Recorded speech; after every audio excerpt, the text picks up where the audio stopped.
Alright guys, today we're going to do a quick little video. It's maintenance on your 735 planer. If you have a Dewalt 735 that you've converted to a Shelix head from Byrd, you'll have to occasionally rotate the carbide cutters. So that's what this video is about, just maintenance on how to accurately rotate those cutters. We'll get into it right now.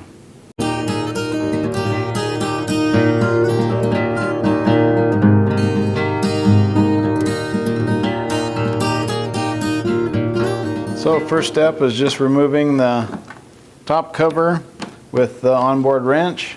Pull that off here just to orient ourselves. The infeed side of the machine is here. Outfeed is on this end.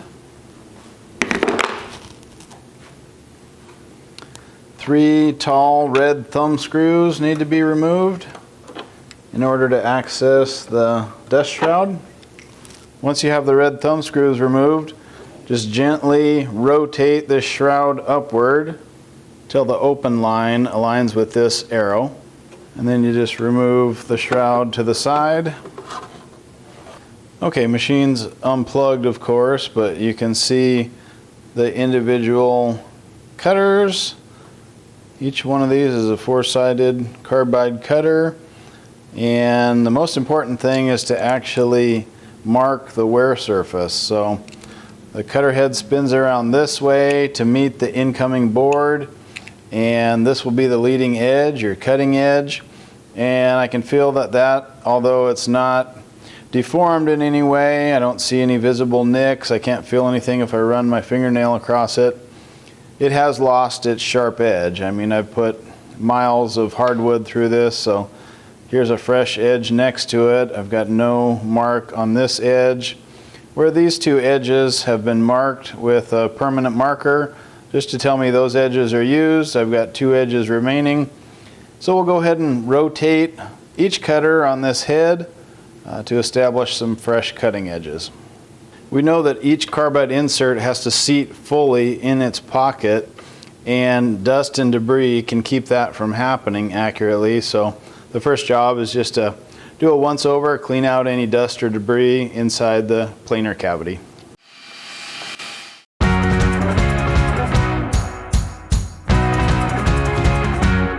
Now that the planer cavity is reasonably clean, we can use the supplied Torx style screwdriver and just loosen up each one of these carbide inserts, and we'll rotate them. But before we rotate them, what we'd like to do is to clean the pocket, make sure that no dust found its way up against the insert.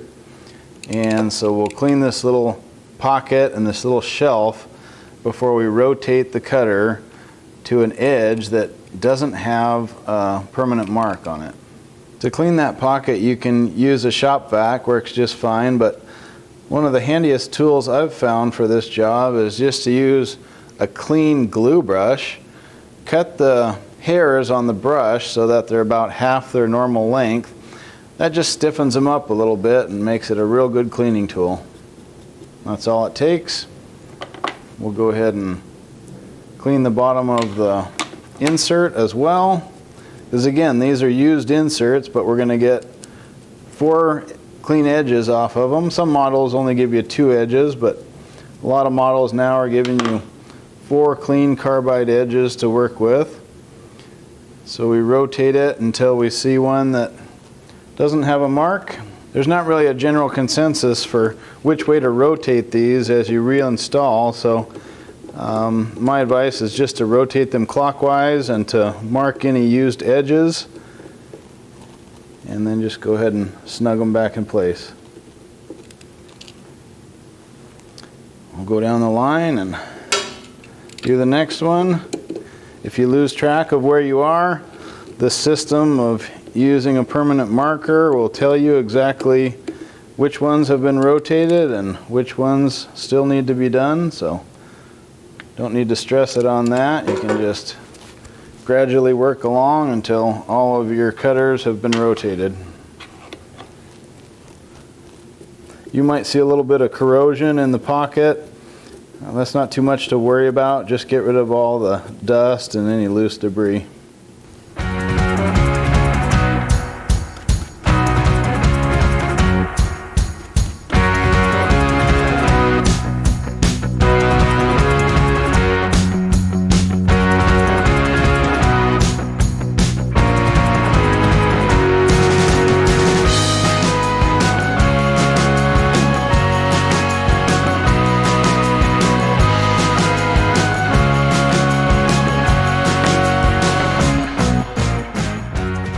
can be helpful to have a magnetic reaching tool to retrieve some of the parts.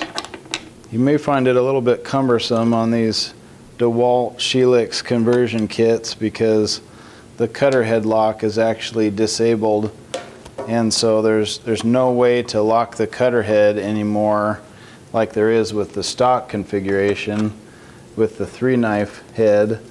When you put on the Shelix, at least the one I got, it makes you disable the cutter head lock. There's no such hardware that fits with this new head. Because of that, you just kind of have to control the position of the head with the included Torx screwdriver.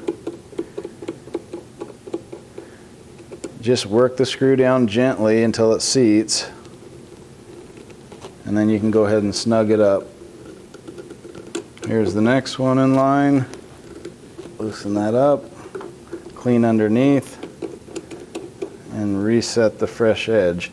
Now, I will say, when you go to reinstall these, never use a power tool to reset these carbide retaining screws. Be pretty easy to do some damage.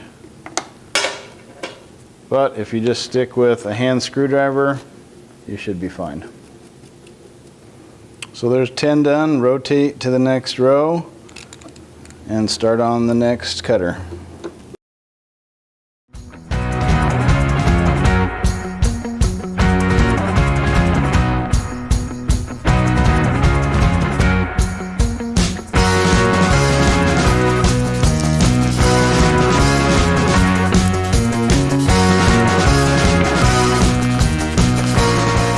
The only thing I don't like about the Shelix inserts is they're a little bit vague the way that they install.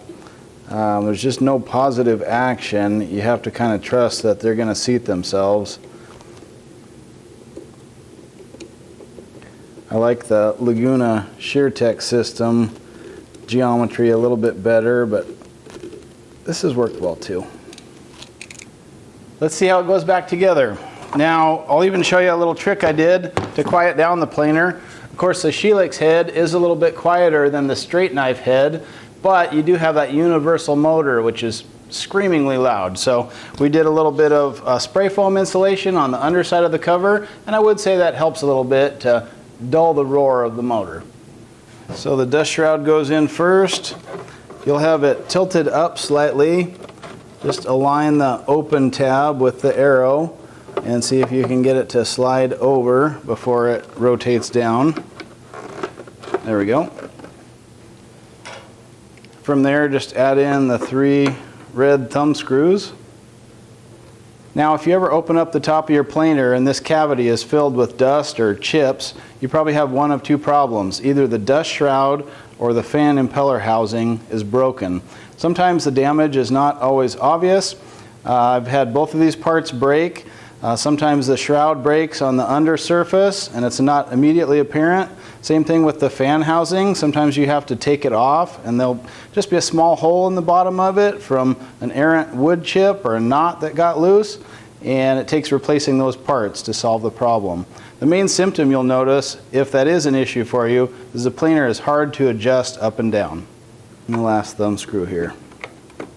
Then just pop the cover on. You know which way it installs. There's an arrow here that indicates feed direction. These bolts are captive and you just use the included wrench to fasten those. So we'll get another round out of this old planer, at least until I can get my hands on a PX20.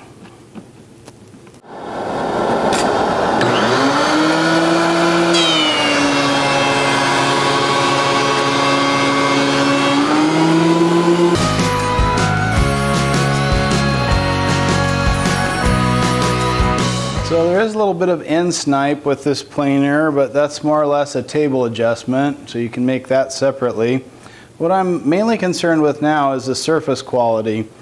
I ran this test board across the full width of the planer in several passes, and there is at least one spot where I'm seeing a little bit of a line here, and it's just enough that my pencil can catch on it, and it's just kind of a longitudinal line all the way down the board. So one of those knives is not indexed correctly, so we'll run this through the planer again and see if we can figure out which one that is and reseat that knife.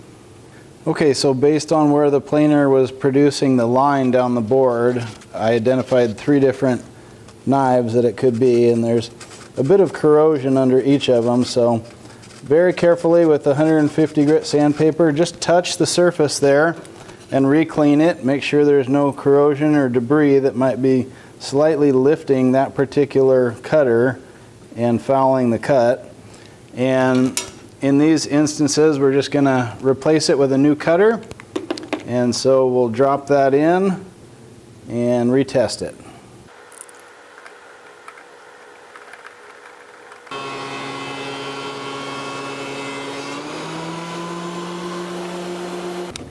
Okay, so after replacing those 3 carbide inserts that were potentially problematic and running it through the planer on the far right side, we were able to eliminate that line.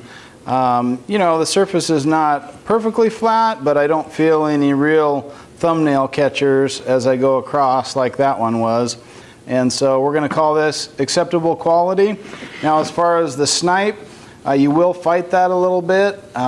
Really, better planers have the pressure bar closer to the cutter head to really minimize the amount of snipe that you get. With this model, you will have to work with it and really fine-tune the tables to minimize that as much as possible. But all in all, cutters are rotated, maintenance done, we can get to work. Another good maintenance item to do is to lubricate the bed of the planer as well as the infeed and outfeed tables. You can use a dry lubricant like a Bostik Glide Coat, spray it on, let it dry, and then wipe it back with a paper towel.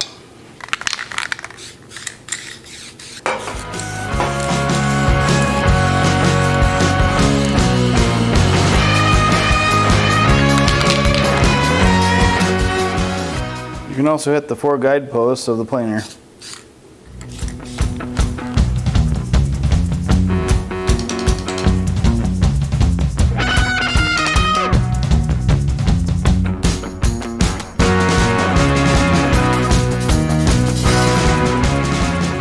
That combination of fresh cutting edges and a smooth, low friction surface really makes a difference for any planer.